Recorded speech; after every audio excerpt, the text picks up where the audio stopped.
porque grande parte dessa situação é um problema jurídico, é um problema que nós precisamos achar soluções e precisamos do apoio desses núcleos vivos da sociedade, para que a gente possa resolver.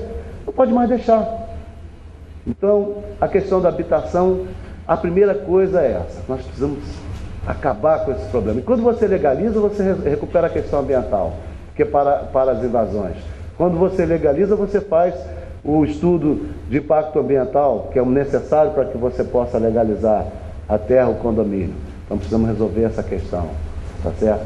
E depois nós vamos estudar, sim, como criar novas alternativas para as pessoas. Que eu tenho visto aí os outros candidatos, eu vou fazer não sei quantas mil casas, o déficit é de 60 mil, de não sei quantos mil, mas os que já tem. E a questão fundiária de Brasília? E o Paranoá, por exemplo, que não tem um documento até hoje? Então não é possível. Vamos resolver o que tem e vamos melhorar a situação para frente. Vamos planejar a cidade. Vamos revisitar Brasília. Ela tem que ser revisitada na questão urbanística. Quando você fala da questão de educação, eu estou vendo umas moças jovens ali, o que eu mais pedi, o que mais falaram comigo, tem falado comigo nas caminhadas que a gente tem feito, são as mães com os filhos, com criança de colo, que viram para mim e falam assim: mas quando você for governador, você vai arrumar uma creche para minha filha, para o meu filho? Porque eu preciso trabalhar. E nós sabemos que a mulher, aí vem as políticas da mulher, tá certo? Que não é só uma questão de remediar, é de ter políticas realmente. A mulher hoje, ela tem até mais responsabilidade em prover o lar do que o homem. A realidade é essa, tá certo? Não vamos ficar fingindo aqui que só tem essa mesa só de homens aqui, que não, a mulher hoje, porque ela continua com a maternidade absoluta. Então nós temos que cuidar disso. Então são 14 mil crianças de 0 a 5 anos que não tem uma creche, que a mãe não tem com quem deixar o filho. E como é que ela vai trabalhar? Como é que ela faz? Então, nós precisamos intensificar a questão que a gente tem falado da creche, da escola creche, da casa. Porque cada governo quer inventar um nome, os meus marqueteiros também querem inventar nomes. Na verdade é o seguinte: todos nós, em cada rua, em cada quadra que nós formos, nós vamos identificar ali, tem uma senhora que ela já cuida de algumas crianças, ali e tal, que a pessoa deixa com o filho e deixa ali com as crianças. Ela tem aquela aptidão. O que nós vamos fazer?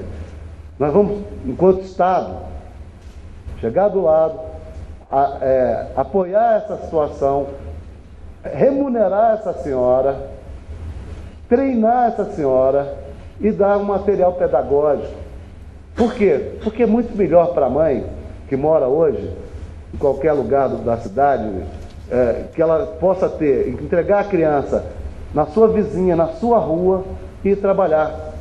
Porque se nós formos esperar construir creches com estrutura, com isso, nós vamos fazer um bom movimento financeiro, inclusive para os empreiteiros de Brasília.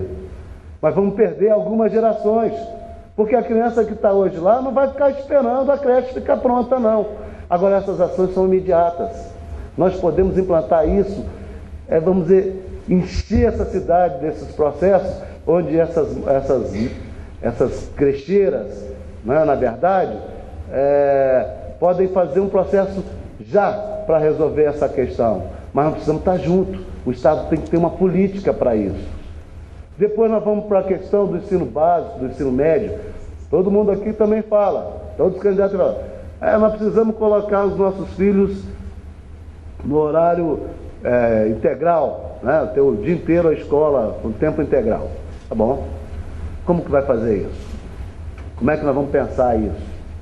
Porque não adianta ali, no governo passado, eles fizeram lá um projeto para cobrir várias quadras de esporte. Galpão.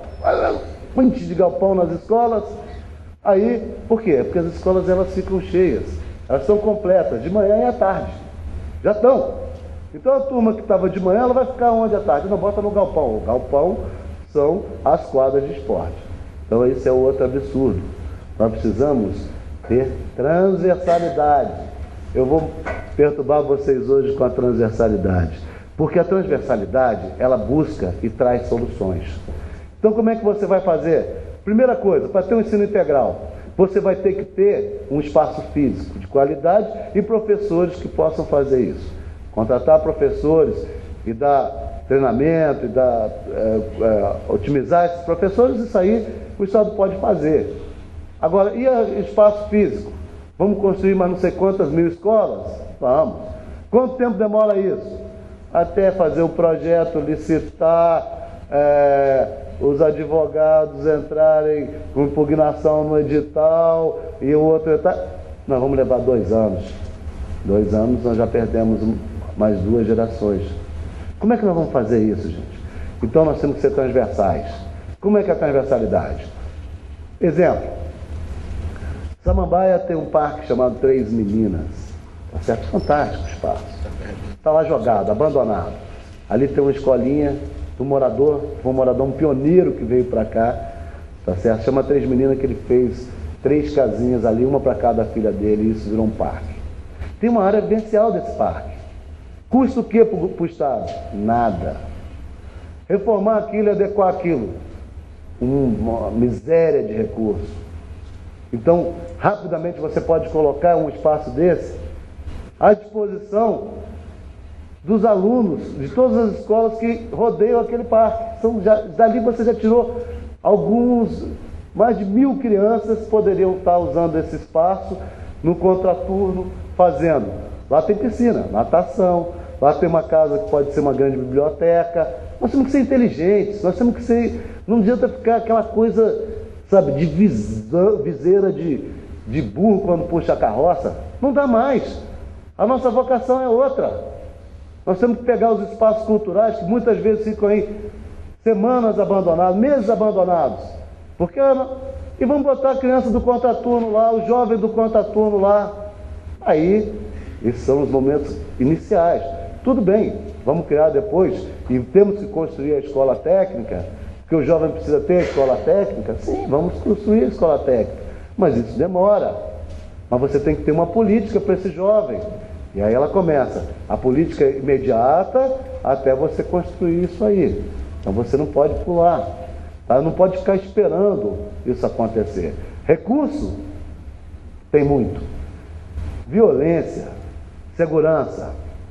Brasília é a única unidade da federação que tem o recurso garantido no Fundo Constitucional. O Fundo Constitucional, o texto do Fundo Constitucional, ele fala o seguinte: o recurso deverá ser utilizado na segurança, podendo ser utilizado para a folha de pagamento da saúde e da educação.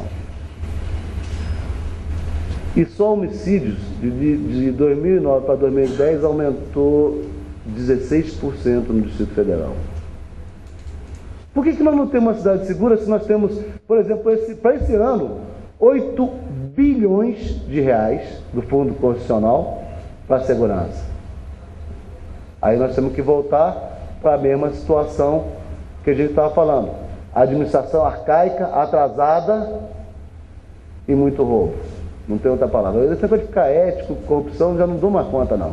Brasília passou de ético e corrupção e nós temos que recuperar isso. Temos que recuperar a nossa imagem.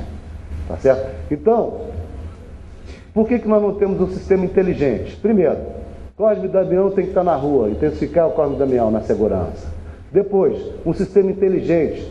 Se nós temos câmeras para monitorar todas as ruas de Brasília, os famosos pardais, que eu não sou contra, acho um pouco exagerado, mas diminuiu muito a questão dos acidentes. Por que nós não vamos ter umas câmeras nos lugares onde você tem maior incidência de crime em Brasília? Aí você já identificou. Agora você tem que ser transversal também. Você tem que ter uma transversalidade no sentido, por exemplo, quando você fala criminalidade e fala da epidemia do crack. O crack é uma epidemia em Brasília, e no Brasil inteiro, mas em Brasília também. Aí você não tem uma política antidrogas. Você não apoia, por exemplo, as clínicas de recuperação. Você não sabe o que fazer com aquele jovem, com aquela pessoa que está ali drogada. Esses dias saiu numa televisão pararam um ônibus ali na Cracolândia da rodoviária, encheram o ônibus e foram para a delegacia. Chegou lá, o delegado olhou, por favor, chamou o pessoal da polícia e falou, olha, pode voltar.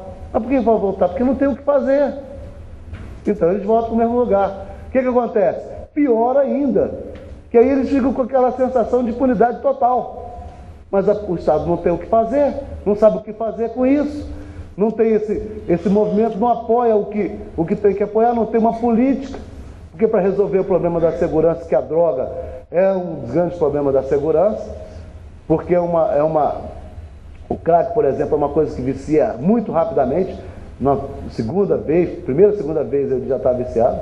O recurso acaba, o dinheiro dele para comprar a droga acaba, e aí ele começa a roubar. E se ele ficar devendo para o traficante, ele vai pagar com a vida. Quer dizer, nós temos que ter políticas. Então a segurança também tem que ter isso. Porque há 15 anos atrás, 20 anos atrás, quando eu saía de Brasília, de carro, além de não ser tratado como gozação em cima da gente ser de Brasília, quando eu chegava em outras cidades, eu não tinha o costume de fechar o vidro do meu carro. Eu não tinha o costume de fechar o vidro do meu carro. Porque aqui em Brasília você parava o carro com o vidro aberto.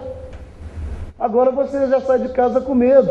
Bota um monte de arame farpado, essas coisas todas em volta da sua cerca.